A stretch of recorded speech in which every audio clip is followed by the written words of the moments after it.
All right, welcome to another Bearski Total NFL show for the second time. I'm Dave. I'm joined today by my my friend Paul, who has helped do everything for Bearski since the very beginning and is the heart and soul. So we're gonna talk a little bit more big picture this week, and yeah, we're gonna get into it. Paulie, you ready to go? Yeah, Carl was supposed to join this week as well. The idea is he would be, kind of like the co-host here. However, he's feeling a little bit under the weather, so we wish Carl well. And yeah, I'm here to fill in and let's do this. Let's talk some fucking football, man. Yeah, it's always hard with us as Bears fans to kind of I don't know. I don't know about you, but whenever I watch the Bears be good, it kind of gets me more into the league as opposed to when the Bears are bad, and it kind of detracts you from paying attention to the rest of the NFL. But I feel like with our channel and how much into football we have to be, it kind of helps me stay in the game and more interested and all that stuff. So I had a few questions and a few observations from the league this year. I feel like it is a little bit more of that week 12 where things are staying the same. There's not as much overreaction as usual, but there are a few conversations that I was curious about. And one of the ones that popped into my head was something that me and you have been kind of against for a very long time, and that is paying running backs. But this week, we're watching Saquon Barkley and Derrick Henry to a lesser extent, and maybe even DeAndre Swift, whoever you want to talk about that gets paid. And is the NFL a little bit more underappreciative of running backs at this point, and have they maybe overcorrected a little bit? Because I think that the running back market right now is looking a little bit more interesting and a little bit different than what me and you usually think. What are your thoughts on running backs this year so far? Has the market corrected a little bit? I think so, a little bit, and that's the key statement there. And you look at some of these contracts, and they're a little bit higher. They're still tend to be kind of short-term deals on the second end, because these guys, when they do fall off, they fall off a cliff, and we've seen it happen, running back after running back after running back. And now I'm not just like against paying a running back, period, right? I just think you have to be in a very unique and special situation to be able to go out and make that type of a move. And so for a team like the Ravens to go out and get Derrick Henry, that's worth it. For a team like the Eagles to go out and get Saquon Barkley, that's worth it. For the Giants to re-sign Saquon, I don't know if that would have been worth it. You see what I'm saying? So I think you have to have a lot of things figured out, and that could be one of those final pieces you make. But I mean, we've seen, the Chiefs draft Edwards-Helaire in the first round, and he goes down, and Pacheco, right, who got drafted in the 7th round, winds up taking over and taking that spot. So it's still a very dime a dozen position, in my opinion. These guys are getting drafted a little bit higher than they used to be, though, on average. And I'm still in the boat of, like, I don't want to draft one high ever. And I think I'm going to stay pretty consistent with that. And when it comes to the second contract, I'm not about to do like the Ezekiel Elliott deal. Yeah. I'm with you. I think we are usually pretty lockstep in running backs and how they're viewed in this league. And for every Saquon Barkley and Derrick Henry, I feel like there's a Christian McCaffrey, right? And even Christian McCaffrey, who kind of fell off a cliff, and I don't think the Niners are out of it just yet. Your team is the Bengals that you can't quit, right? There's still a chance. You're telling me there's a chance. Mine is the Niners. I think the Niners are a game out from Seattle, and I wouldn't be shocked if they made the playoffs. But Christian McCaffrey is kind of like, like you said, when they fall off a cliff, they fall off a cliff. And the other thing that I find interesting with these main running backs, because we're kind of just enamored with the Saquon Barkley, who's had a bigger impact, and how they're just kind of like the icing on top of on top of the cake. All the running backs we just brought up, none of them are on their first team. You got Derrick Henry on his second team. You got Saquon on his second team. You got Christian McCaffrey on his second team. You got DeAndre Swift on his third team. And I don't know, who's to say that if DeAndre Swift was still on the Eagles this year, is he doing similar things to Saquon Barkley, or do you think he's like special, and is it nuanced? Is it maybe the Eagles are just not as good. Maybe they're 2 wins worse. Like how much of an impact are we talking about right now with Saquon, Derrick Henry, and how much of that is like system and the offensive line being good, and how much of that is the running backs? So that's a really good question, Dave. I can't say, oh, Swift would be the same thing, because then it's just saying, oh, well, they're all running backs are the same, which isn't the case. Saquon is a better running back than DeAndre Swift, right? Now, how much more of an impact does he make than DeAndre Swift on the Eagles? I mean, I think a decent amount, just because Saquon's gotten a lot of rushes late in games. A lot of second half, fourth quarter big rushes. And I think those go a long way for any team. And I'm not sure. I didn't do the homework on DeAndre Swift with that, but I've watched all the games. I know he has not been that kind of impactful late in games. And Derrick Henry's, man, he's such an outlier. He's such a unicorn. That guy's just a beast, and he's a machine. And for that offense that they run there, that run heavy type of offense, you got the tank and then you got the speed with Lamar. Like it's a good balance there. So I think he's made a big impact for that Ravens offense. However, that Ravens offense was never really that bad, right? So they've always been producing year to year to year. So I think it's going to really, I'd love to answer that question after the playoffs, because that's when it matters most. So I mean, it's a great question, but yeah, I think I'd like to see a little bit more actual impactful clutch time football in the playoffs and see what these guys actually do in those moments. Yeah, because I don't know if it even matters for team record anymore, because I was trying to do this thought experiment of which teams have the best running backs, right? And you think of Saquon, you think of Derrick Henry, maybe Christian McCaffrey still. I would say that like Jahmyr Gibbs and David Montgomery are like the best 1-2 punch in the league. But then you got the Chiefs, who are 10-1, and they're making it work with Kareem Hunt, injured Isaiah Pacheco, and that one dude who keeps fumbling. I forget his name. The one white dude who's like basically a fullback. And I don't know. It's such a weird thing, because I feel like the NFL, and this is kind of going to be my second question, is I talked to you a lot about overcorrection, and the league overcorrected, I think, on running backs, because when we were growing up and we were into football in high school and into our early 20s, the running backs were the most expensive players on the team. They were the most important people on the team. And then we overcorrected, and now they're like, literally, you can't even get a second contract as a running back. And now I feel like the NFL overcorrected a little bit, and we saw people trying to duplicate and emulate Patrick Mahomes and the Kansas City Chiefs for about 5 to 7 years. And now I was thinking about the same thing with the good teams in the NFL this year. And they are mostly resulting in ground and pound and playing defense. I'm leaving it a little bit open for you, but have you noticed a trend where the best teams in the NFL right now are kind of reverting back to old school football? Have you noticed that or observed that at all? You almost have to, because you're going up against Patrick Mahomes. You want to go toe to toe with him offensively? It's not going to work, right? So I think Tampa Bay laid it out there too. Like, one, you got to pressure that guy, and you got to rattle him, right? And two, ball control is important. Keep it away from him. And that's the way you could beat the guy that's been winning year after year after year, right? So I think a lot of the league's adjustments have been towards the fact that we do have a couple quarterbacks in this league, a good handful of them, that are just really, really, really tough to beat. And so there is a way to do that. And yeah, it is more of an old school approach.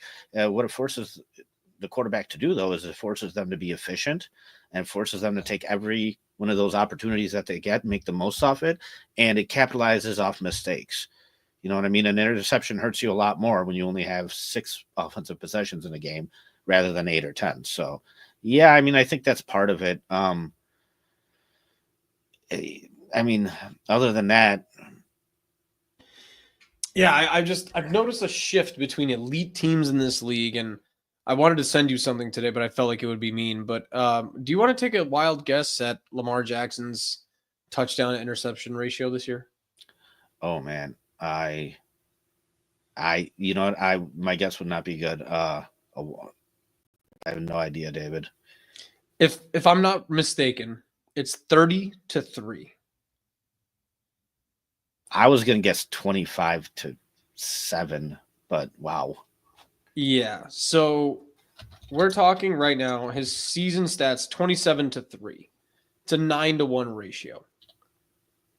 And I was looking at the highlights of what his interceptions are, and they're all just tip balls. And So I just felt like that would be mean to send to you because every time we bring up Lamar Jackson, it just feels like I'm rubbing it in.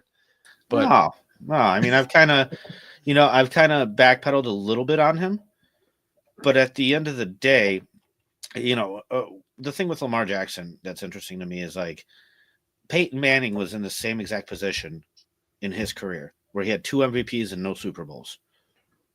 And the second he won one, he shot up there to, one of the best quarterbacks of all time. So Lamar is not in a bad position in his career. He's got to go win at least one, right? And you add those 2 MVPs to a Super Bowl, and now you're really highly considered as one of the league's best of all time. You know what I mean? But he's got to go get that one.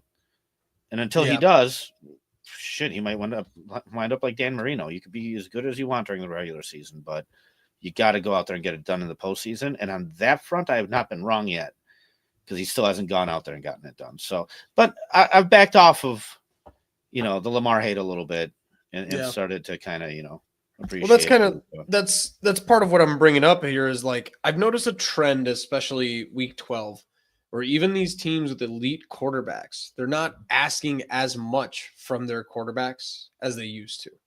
And even guys like Lamar, Patrick Mahomes, Lamar's having a great year, but I feel like part of that is due to Derrick Henry's help.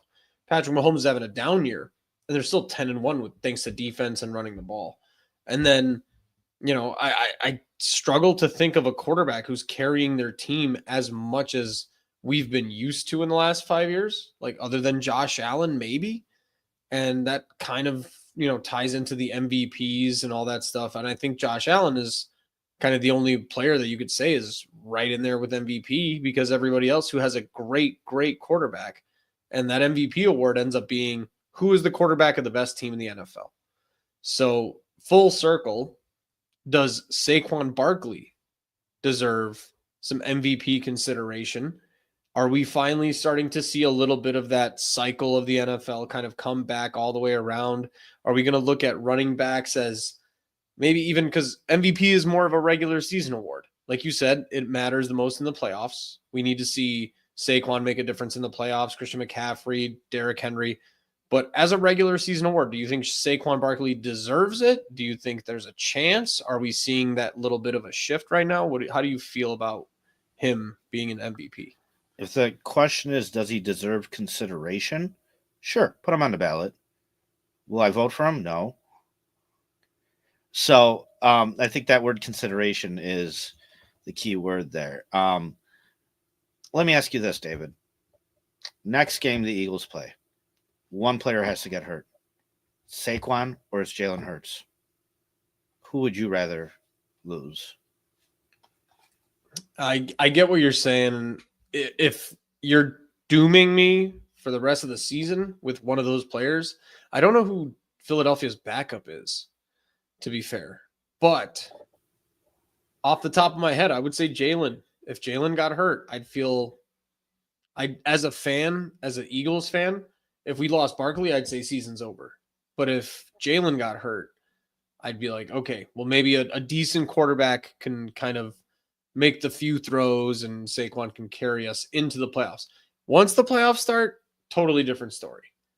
And if it's Super Bowl or bust, yeah, I get what you're saying. I feel like Jalen Hurts can maybe get you over the hump with a good defense and a mediocre running back over Saquon.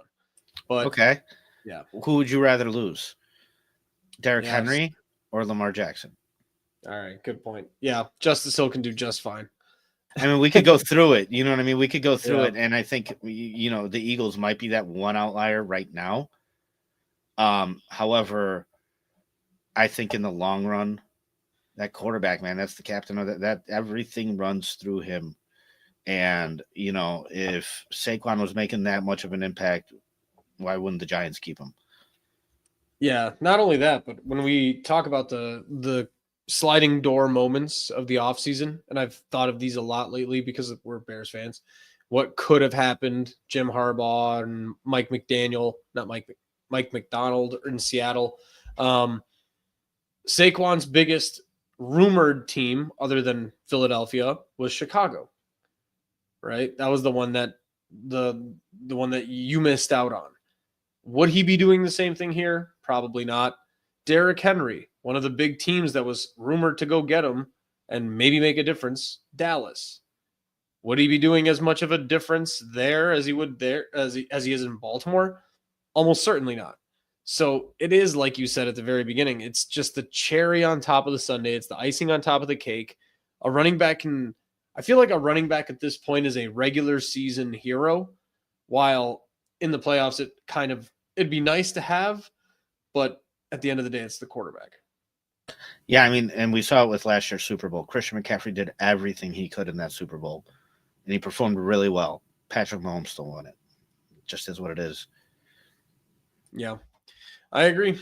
Yeah, so that was my first opener that I kind of thought about. And then the second thing that I really wanted to talk to you about in terms of, and we're always going to draw it back to the Bears a little bit. Are you familiar with the statistical comparison to Caleb Williams since week 2 on Sunday night and CJ Stroud when he gave him like that little hug and gave him the dap up and the little bro and all that tips and advice? And I find that kind of ironic because it's a two-part question.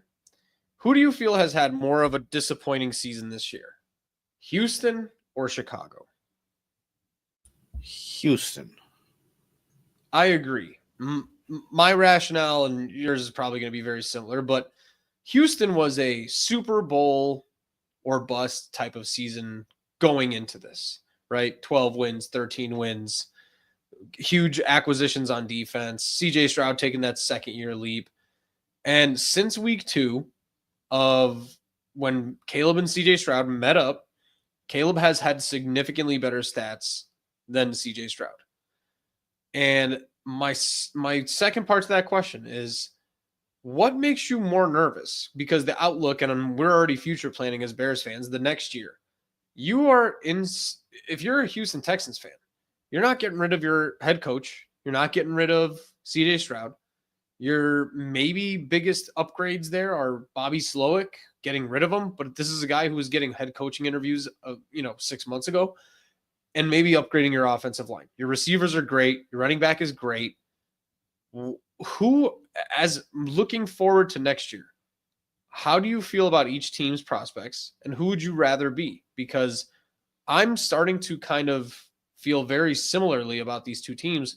And if I'm a Houston Texans fan and how badly CJ Stroud is performing with all these weapons similarly to Caleb Williams, I'm a little bit more nervous about CJ Stroud than I am Caleb.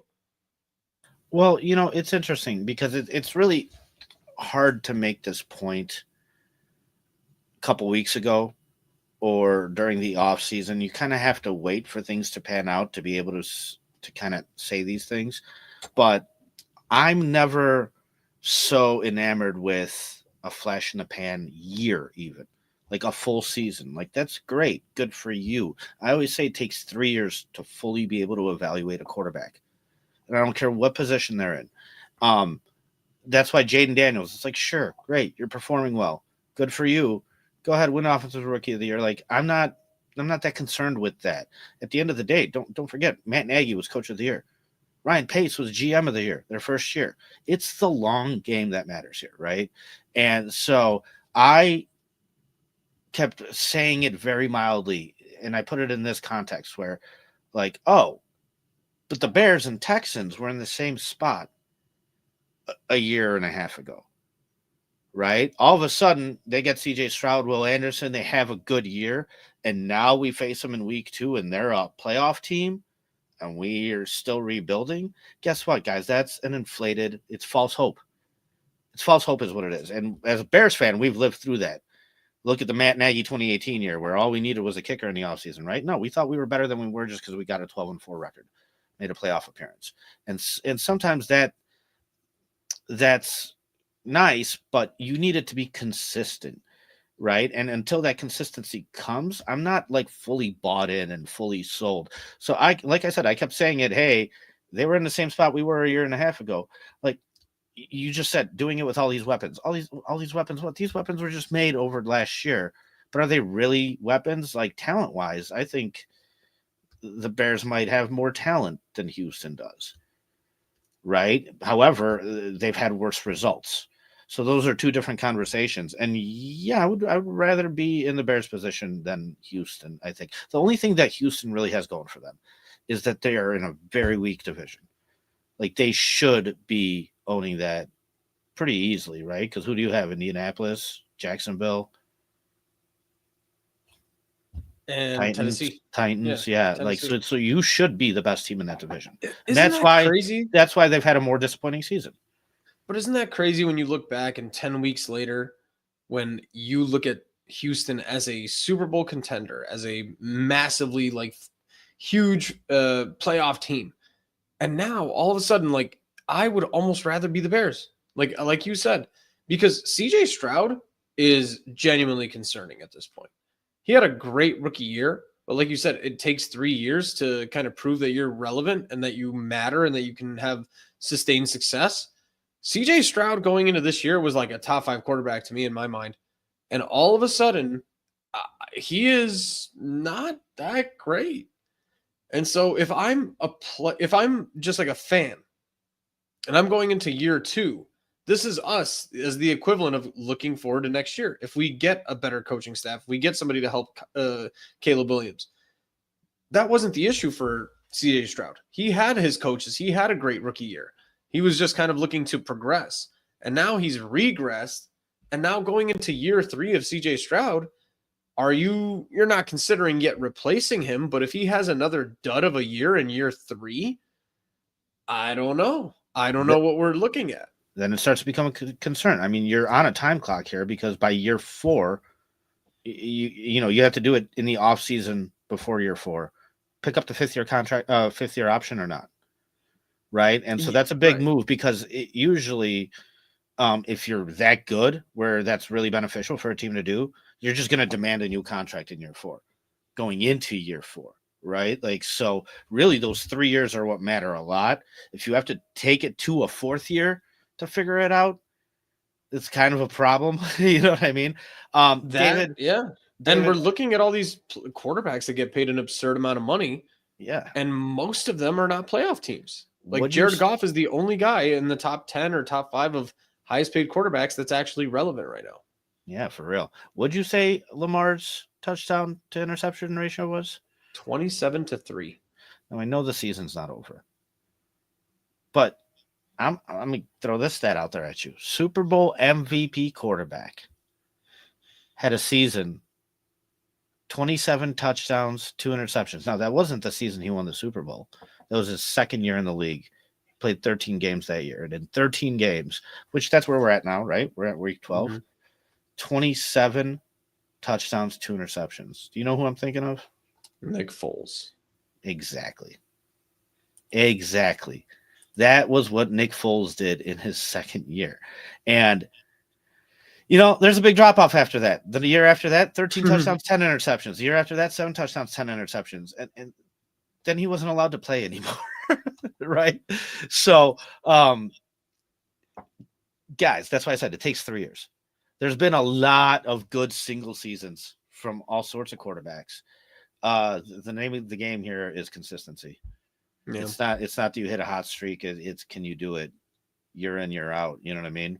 And so, you need a certain mentality and a certain skill set to do that. And that's why, I'm not that tuned in with what CJ Stroud has going on, but I am tuned in with Caleb, and I think Caleb can get there.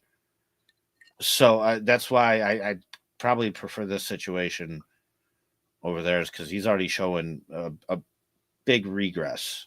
Yeah, part of me also takes it personally when we hear that CJ Stroud, Caleb Williams conversation and the him giving him advice and all that stuff. And I look at Caleb and I would rather have Caleb Williams than CJ Stroud at this point. Caleb Williams is not in my top 5 quarterbacks yet. Not even close. He's probably like 15. But from what I've seen so far, and I saw some press conferences today where people are talking about what Caleb Williams is capable of and how he's barely scratched the surface. Guy's 12 games into his rookie season, and he is elite. It is insane what he's pulling off. And he's doing it consistently. It's with like the consistent throws and the consistent checks and the consistent thing. We're borderline that team that's spoiled right now, and we don't even know it. And CJ Stroud's only 1 month older, by the way. Oh, that's fantastic. So that's why if I was Caleb too, I'd be like, "What, dude? Get away from me." Yeah, don't even. This isn't like Tom Brady coming up to me or anything. Like, right? Who are you? Let's see if you could survive in this league. You know? Yeah, adorable. Yeah, right. All right. Yeah, moving through the divisions. There's a few interesting conversations to be had about like certain divisions that we've been watching, and one of them I think is the AFC West, where you have the Chiefs just being a clear number 1, and I would argue that depending on how their games folded out and like kind of shook out, maybe they shouldn't be 10-1. They should be a little bit worse than that, but it's okay. It is what it is. And one of the teams competing with them is the Denver Broncos and the Los Angeles Chargers. So the Chargers get beat yesterday by Baltimore. How are you feeling about the Broncos being a playoff team? And do they actually have a chance, or is this just kind of Sean Payton making a very mediocre roster look good in the regular season, and are they going to get blown out in the playoffs?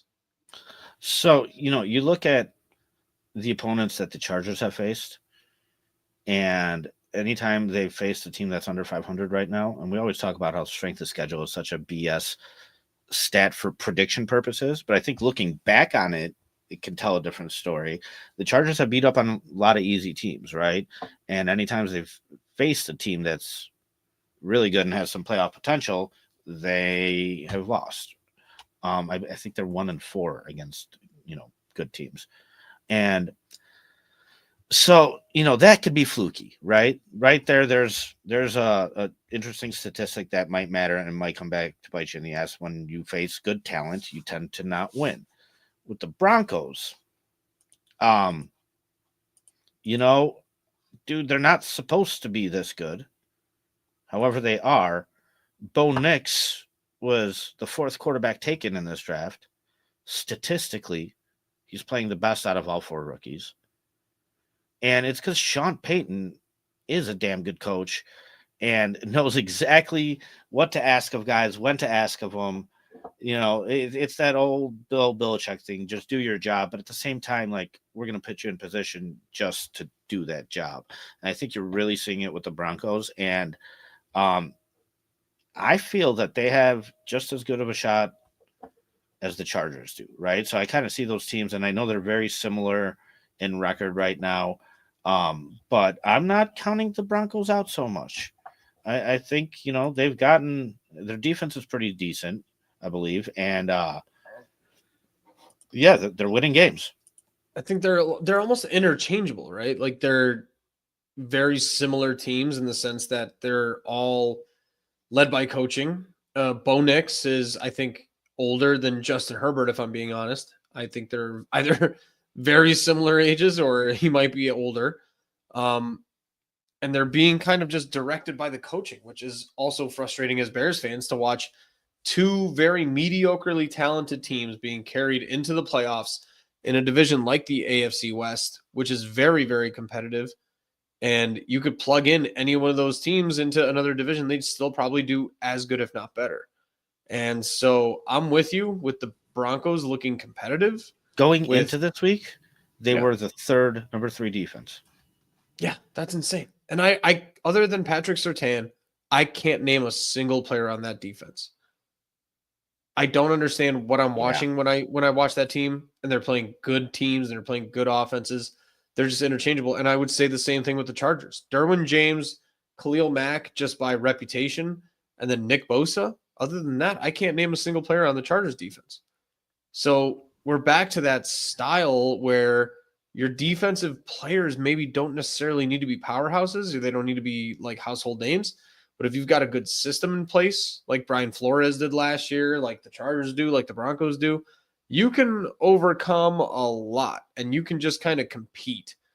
And I'm kind of a Broncos fan and a kind of a Broncos believer. And the upside of that team is starting to get a little bit scary because they lose all that dead cap space with Russell Wilson next year. Sean Payton's there for the next 10 years or whatever. And they're only going to get more and more draft picks as they go on. So, Yeah, this is supposed to be them at their worst. This is supposed to be them in their rebuilding year.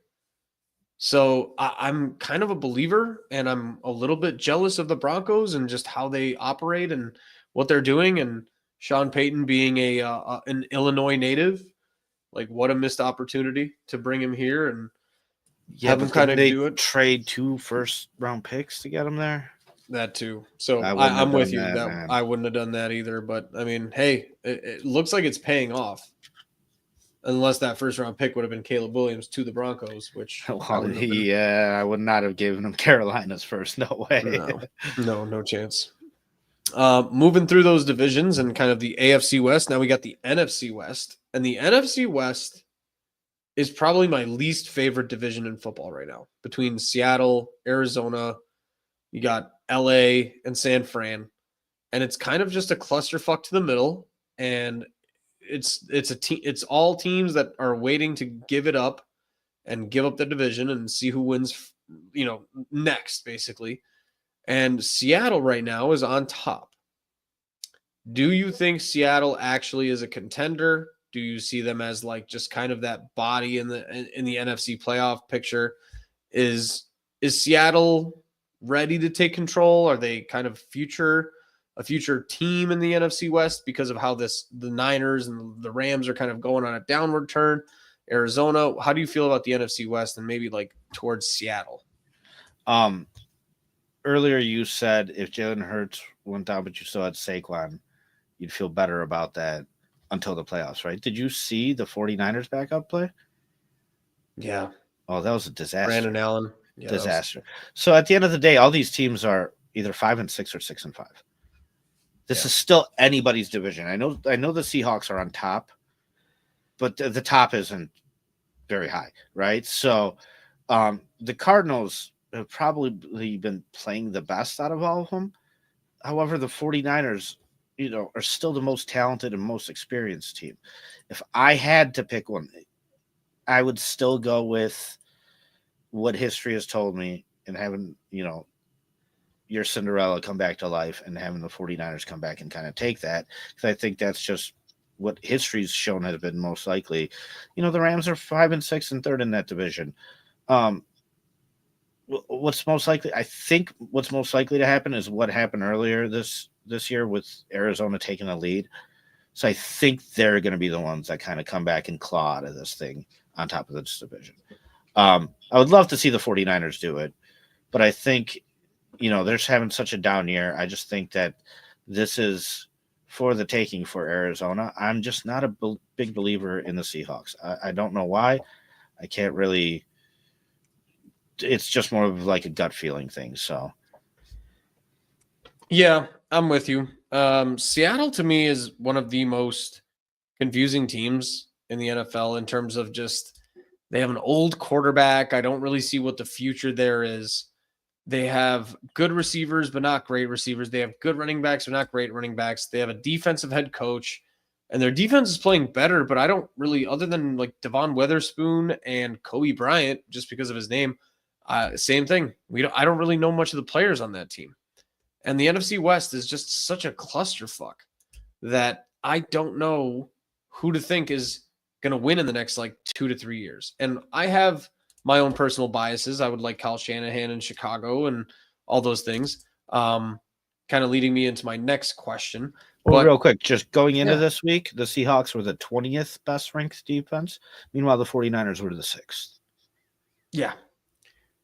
I've seen a lot of these advanced statistics and metrics about the 49ers, and they're just like, they have bad luck. They have the year from hell. They're in a bad situation, and I don't know really where it goes up. And this is kind of based on the NFC West. This is one of my fun, like blind. So I'm going to give you a situation. You're going to tell me which situation you prefer, right? So you have a situation right now, and it's for next year if you're a coach. If you're a coach right now, where would you rather be? Okay. You have the second highest payroll in the league.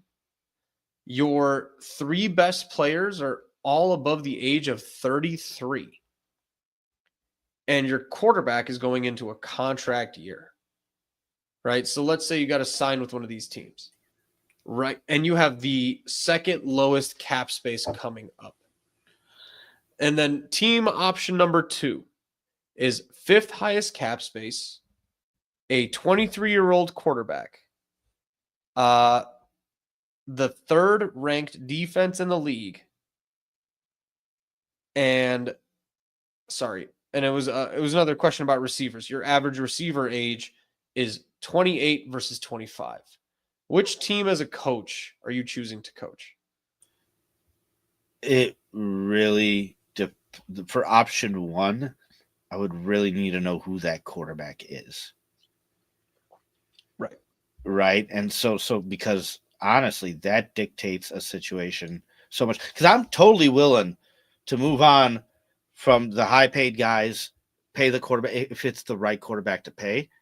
And if he's about to take the reins and I could lean on him, I would totally, if it's like concrete and you know it, I would love to go coach a definite good quarterback, right? Can you tell which two teams I'm presenting to? Kind of, maybe. So team 1 was the 49ers. I was going to say that felt like the 49ers. Team 2 felt like the Bears? Yes. Okay. I'm being selfish here and just presenting my Kyle Shanahan options here. I understand, but so the problem is the other things that come into play there, the reason why the 49ers aren't going to be great is because they're now paying for their investments, right? Like, props to Sean McVay for sticking it out through it after they went all in, traded so much draft capital and everything, and won their Super Bowl. The next 3 years are going to suck, and he's trying to make the best of it. The 49ers have tried to do the same thing. However, they came up short of a Super Bowl win. At some point, these things catch up with you, and you have to pay for them, right? And so, like, that's what Sean Payton's took over with the Broncos. They gave up so much draft capital for Russell Wilson. They gave up so much cap space to pay him.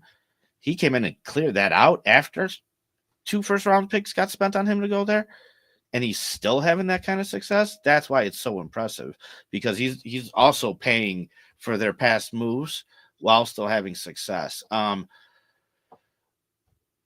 Shanahan is not going to get fired. I'm just going to David, I know you want it so bad. I'm just going to let you know right now. I think there's a mutual parting of ways. No, he is not going anywhere. There's a mutual parting of ways coming up. I don't believe so. You would need an ultimate collapse. Yeah.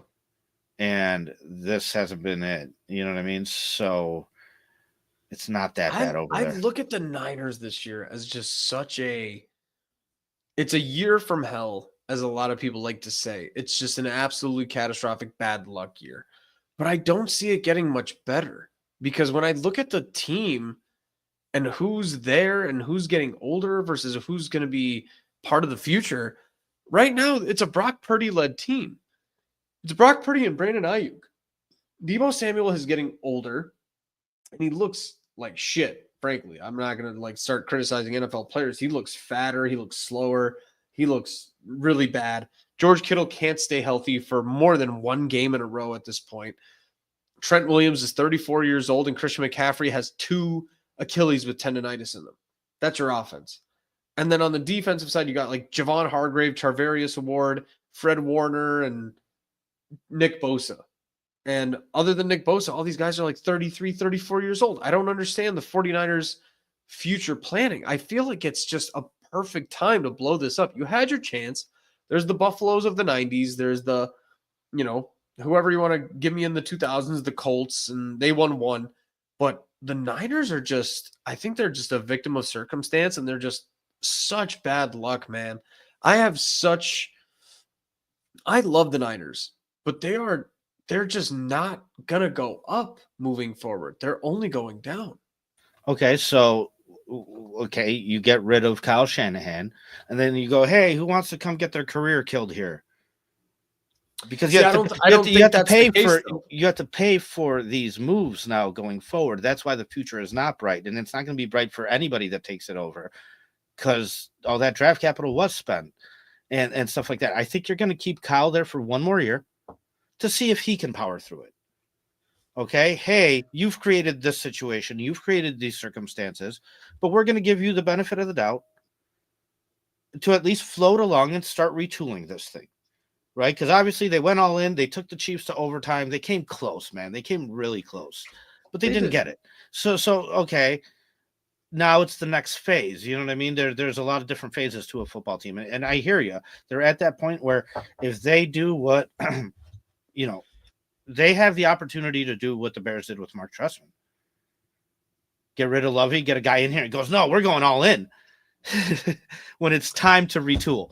And so I think you're going to keep Kyle Shanahan around to give him at least an opportunity for one more year to do that before you start having those type of questions.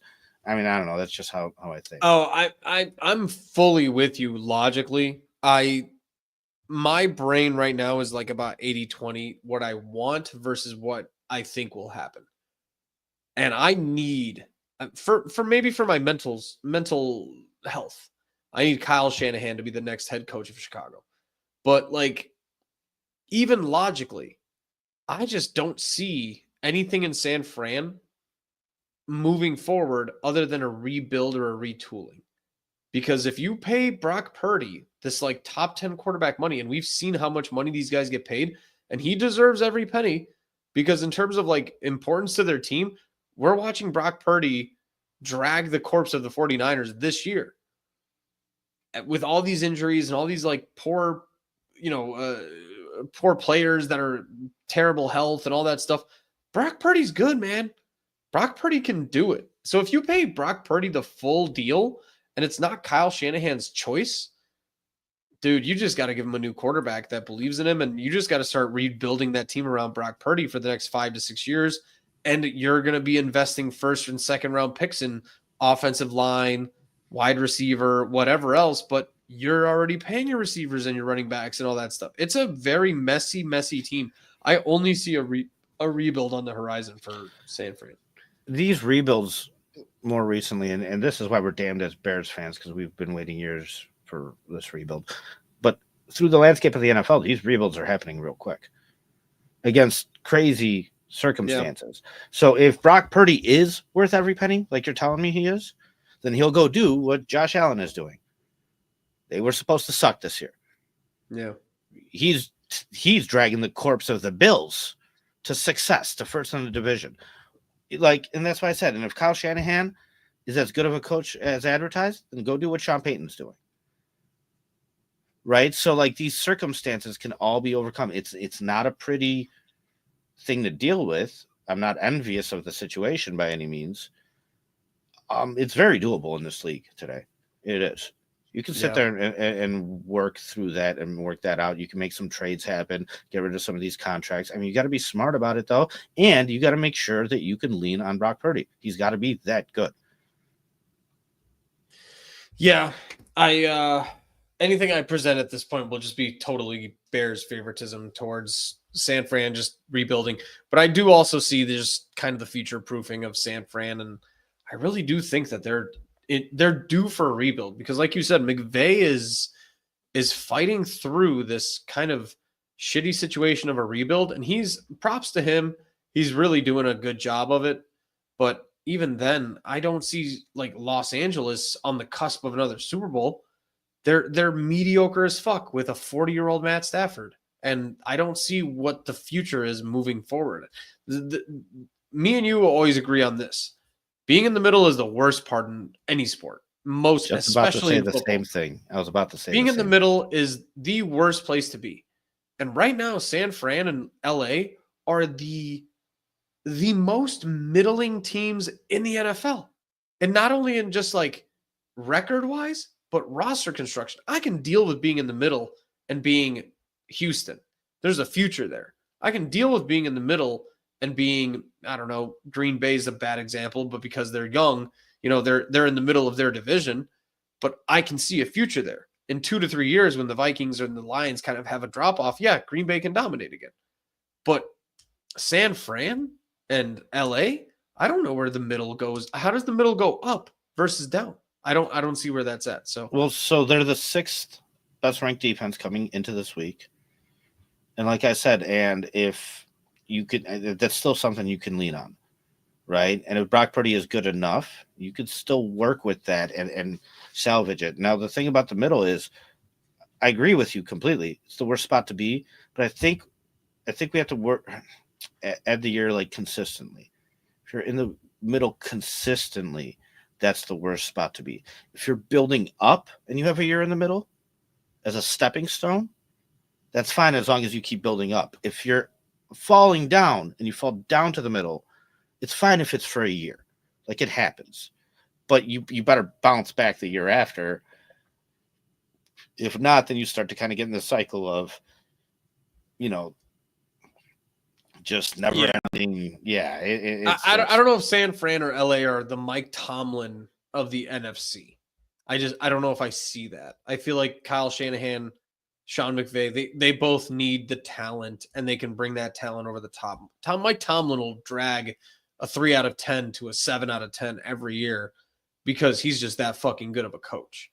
But I don't know if I see that with San Fran and LA. So we can leave that part there. But the one more interesting thing that I think happened in the NFL this week is pretty freaking cool, is that Daniel Jones got straight up released. And I like that. I like that from the Giants, and they're in an absolute free fall, but I'm all here for it because, like we said about the middle sucks, and the Giants are failing, and they're failing catastrophically. And they are willing to dump a franchise quarterback in the middle of a season just to make sure that he's not on the roster anymore. Not franchise quarterback, but paid like a franchise quarterback. Daniel Jones has said he wants to go to a playoff team and a contender and be a backup. Where do you think his best landing spot is? And how do you feel about Daniel Jones as like a backup? I've never been a fan. I've never been a fan of Daniel Jones. It's they paid him out of desperation. How much money did they? Do you know how much? I was trying to look it up real quick while you were talking. Dude, it's so. Do you know how much money they ate by cutting him? Like less than they would have if they let him play more. Oh, so this might be a financially driven decision as well. It is 100% financially driven because even if he wasn't cut, he would have been sitting on the bench the rest of the season. Right. And, he's not good enough to live up to the value of what he was getting paid. And that's the bottom line. So at that point, season's lost. You're going to sit there and make moves towards future building. So we're going to save as much of the cap as we can. I truly can't believe that Daniel Jones is a starter in the NFL for 5 years plus.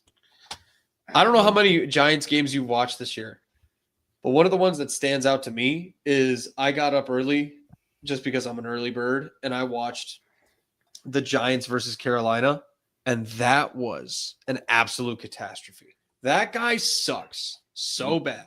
He's got a playoff record? I bet he does. Do you know what it is by chance or no? I mean, 1-1 maybe.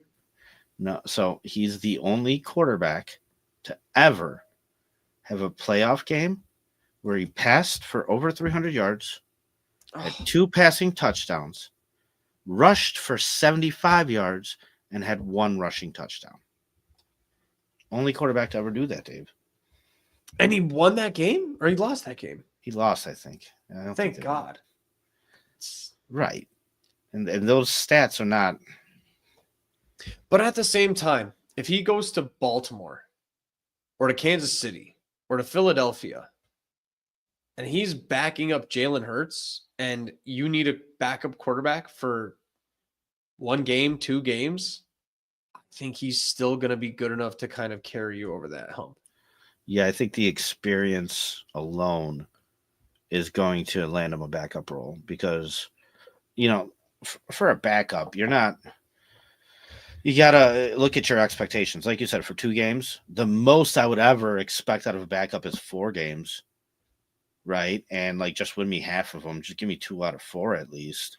And after that, if I need anything more from you, like it's not on you. Like it's just a crappy situation to be in. So for those type of situations, yeah, you need him for a game or 2. You need him for a drive. Like he's had a lot of NFL experience. That counts for something. But I mean, dude, straight up just cut. It's hilarious.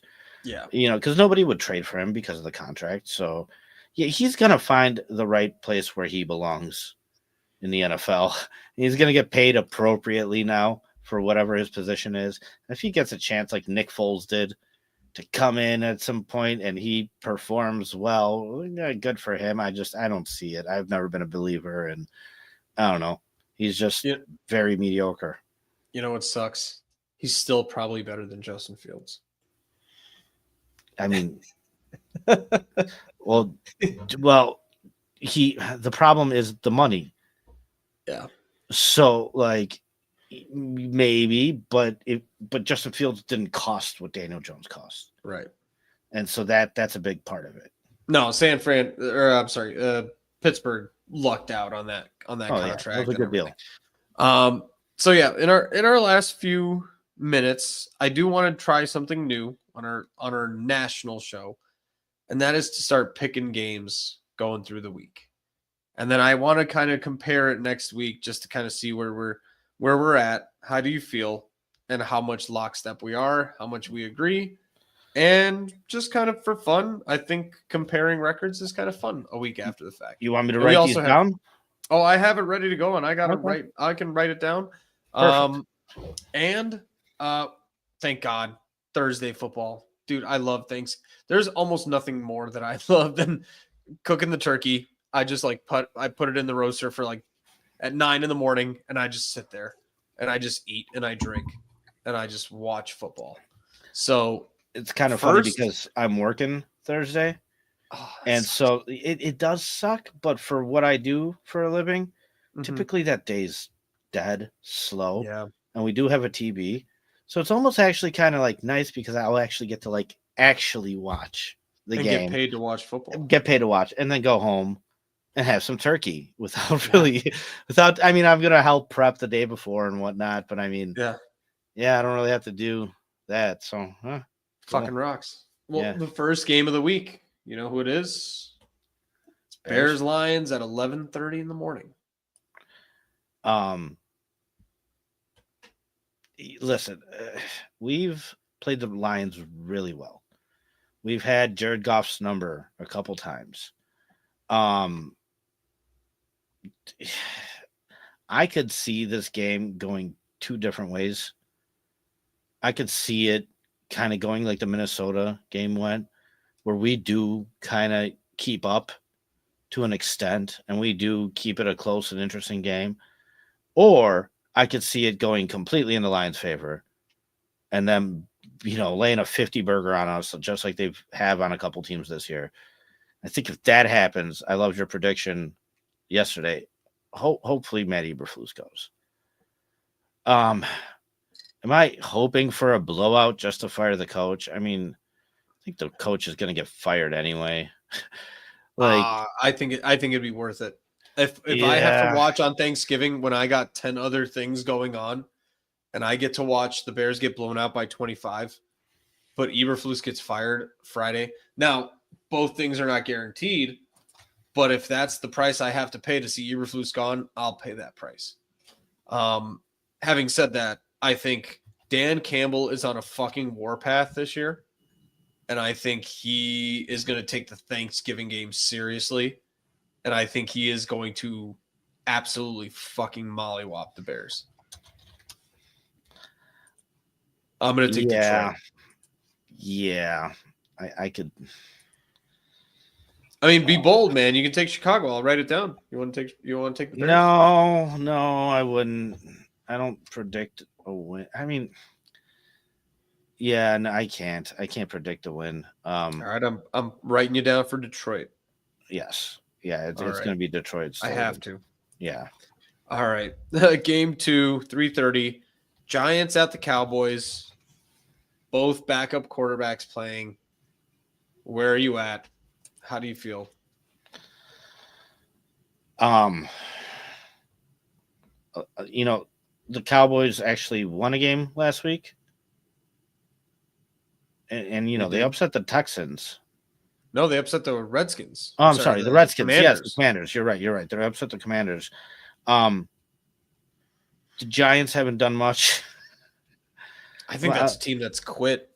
yeah, I'm gonna go. I'm gonna go Cowboys here.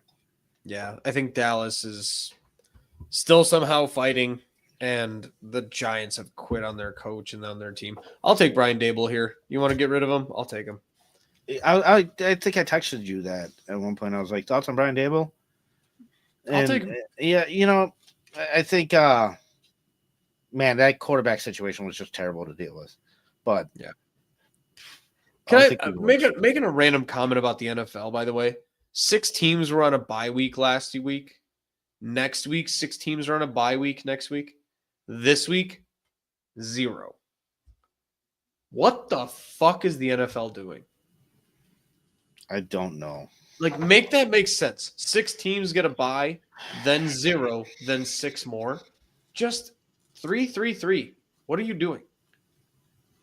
Like 4, 4, 4. I don't care. Maybe I don't know. Yeah, I mean, I'm trying to make sense of it. Whatever. It's just The only thing I could possibly think of is you have 6 teams playing on this Thursday, and I think after this you want to kind of give them the benefit of having 10 days off, and Yeah. if that schedule can't be made unless they face a team that's had 14 days off, it's kind of shitty.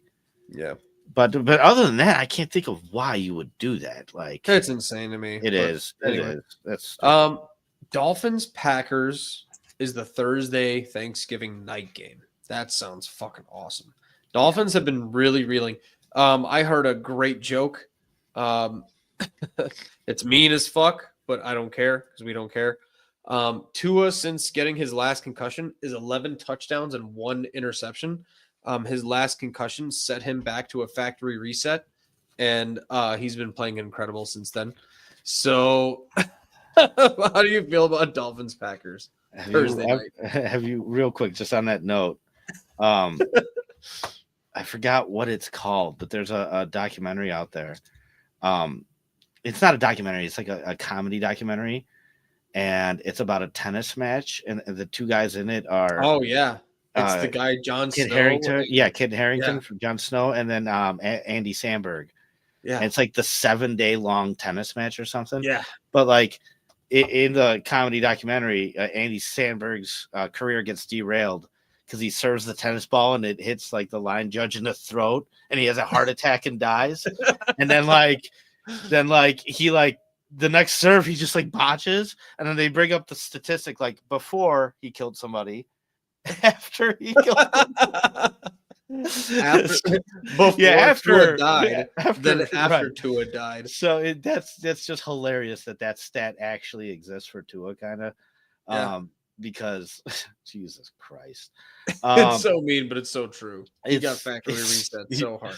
Yeah, right. Like That you held the power button long enough, it restarted. And now guess he's what, back. man? Guess what? That console's still broken.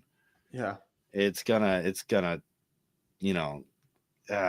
man. I like that matchup a lot. That's gonna be a great game. mm-hmm. I'm going to give it to the Packers, though. Yeah.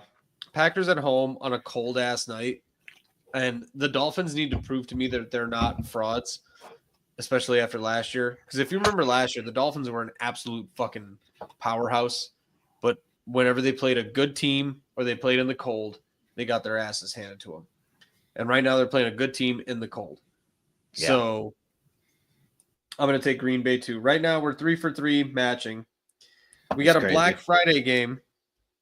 Raiders Chiefs Friday night or Friday afternoon, 2:00. What a day. What a week. there's only like 2 days with no football. So Black Friday, Raiders at the Chiefs. I don't know. I feel like it's pretty easy. What do you think? Yeah, I think it's pretty easy too. Chiefs. Yeah, Kansas City. They, Not they, much to they say, just right? they know how to win, man, and they keep winning. I know they got one loss, but I'll pick them every week, and if I put money on it, I'll make money. You saw the little thing I sent you on Twitter with Max Crosby against the Broncos? Yeah. That was Yeah. Yell hilarious. at Bo Nix. Yeah, he's that's a good clip Can't for hear anybody you, who. Bo. Yeah, he's like they don't fucking know, man. Lyman. Oh, that guy's such a character. I would love to have him Yep. on my team. Oh, don't even. Yeah. I'm just jealous of Max Crosby. We got Chargers at the Falcons. I'm curious to know if you think who's the favorite here and who wins, but Chargers at the Falcons. So I don't bet. So I don't know who the Yeah. favorites are in any of these. I would take the Chargers. So LA is favored in Atlanta on Sunday at noon, and I would take the Chargers as well because they compete against one of the things I love about the Chargers is that they are definitely not as good as their competition, but they play up to their competition. They almost beat Baltimore. They shouldn't be anywhere near Baltimore this year. They are nowhere near as talented. They are nowhere near as cohesive. They have not played together as long, and they almost beat Baltimore on Monday night. They lost by 1 touchdown. Something about LA, I feel like that's a scary ass team in the playoffs. The longer they play together, the more I'm scared of them. And they the 2 to 3 year outlook for the Chargers right now to me is terrifying. I love the Chargers, and I think the Falcons are frauds. They're 6-5.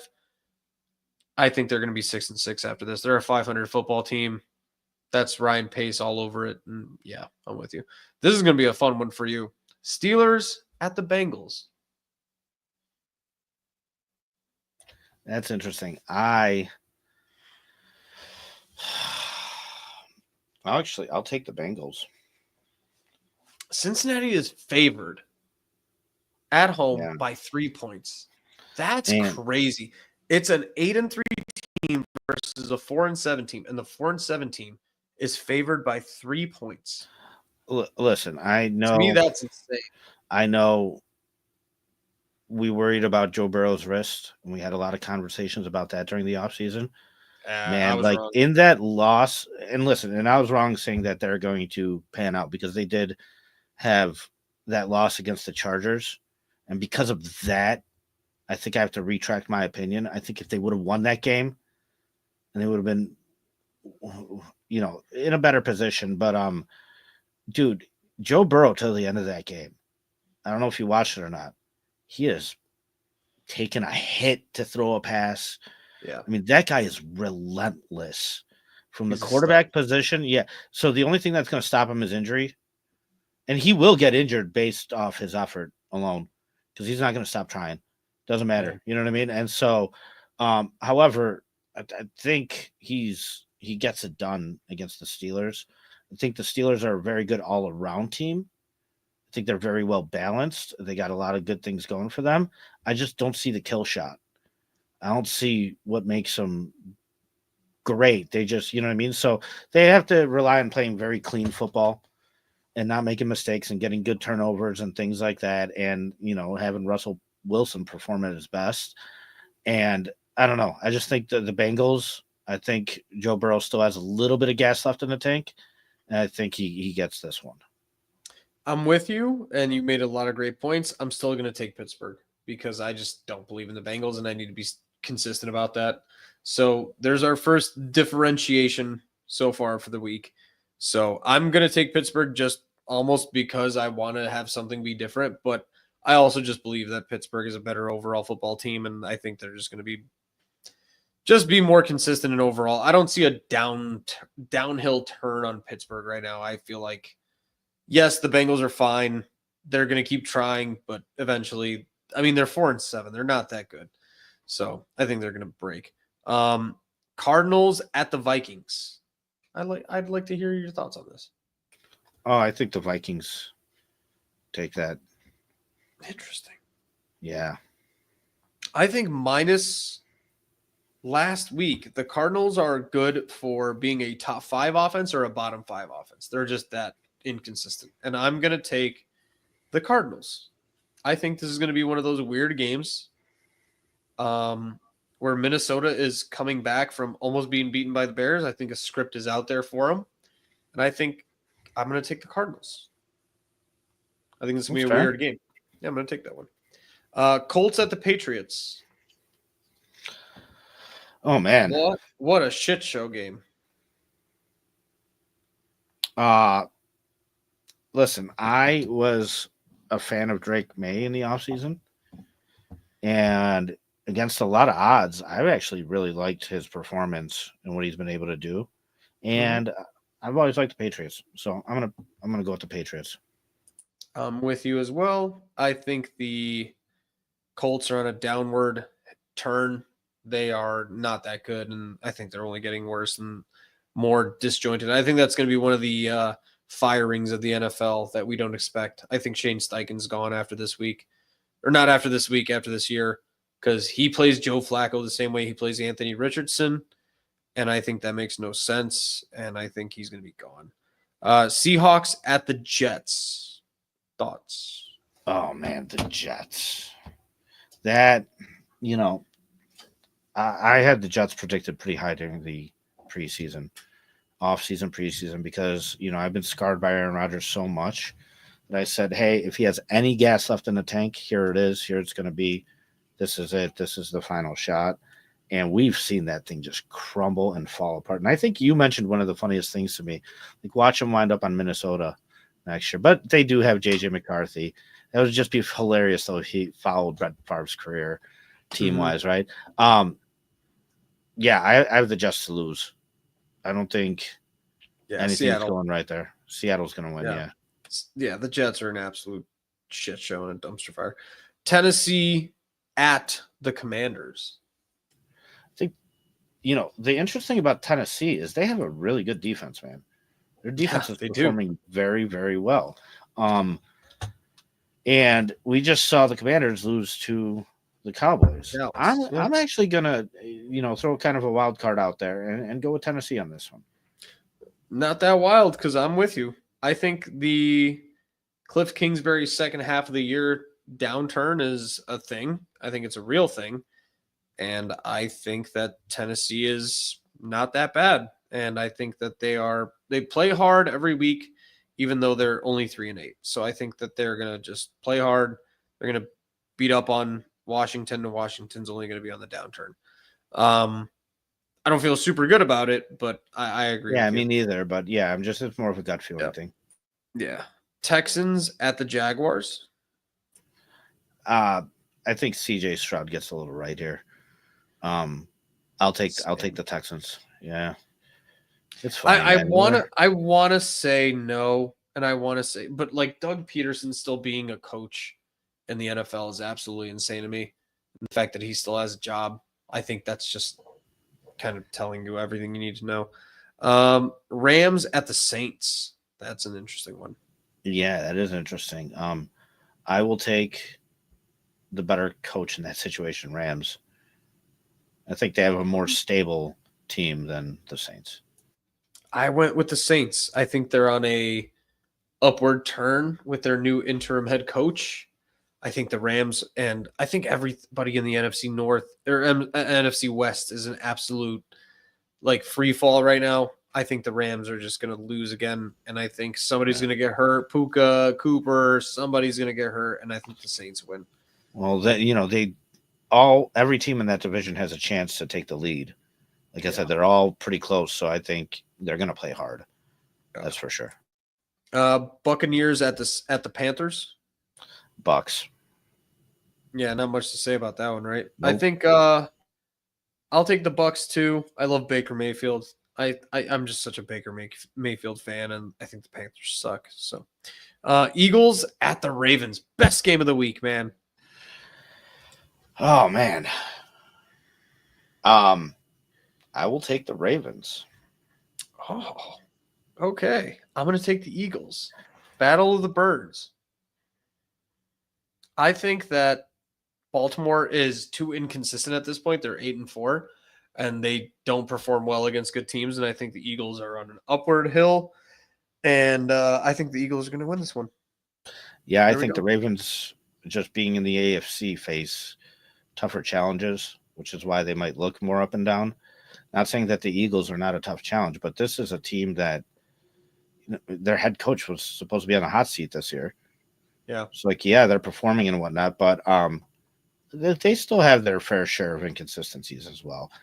They've been playing well as of late. I think the better team is the Ravens, though. That's fair.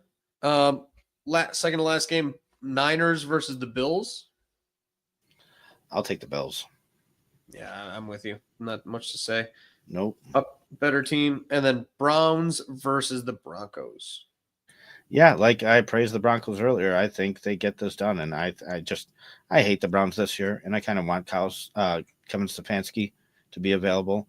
So I hope for the worst for them. Absolute worst. I also think that the Broncos are just much better against bad teams than everybody else. I think they're so well coached that when they play a bad team, you can tell. So I'm with you on that one as well.